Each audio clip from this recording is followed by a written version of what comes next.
Hello guys and welcome back to Tech Tricks tutorial. In today's video, I'm going to show you how to make YouTube an infinite craft.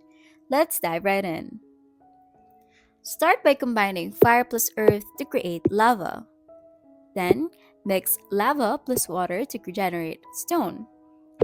Next, blend water plus fire to get steam, a key element for several creations. Combine stone plus steam to make a geyser. Now, mix fire plus steam to craft an engine,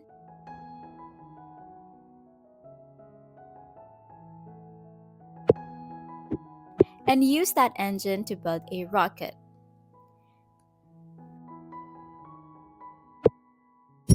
Combine steam plus engine to create train. For the next step, merge two rockets together to form a satellite. Add train plus rockets to build a bullet train. Finally, combine the satellite plus bullet train to get internet. Once you have internet, add it to the geyser to make YouTube. And that's it! You've successfully created YouTube an infinite craft. If you found this tutorial helpful, don't forget to like the video and subscribe to Tech Tricks tutorial for more gaming tips. Thanks for watching, and I'll see you in the next video.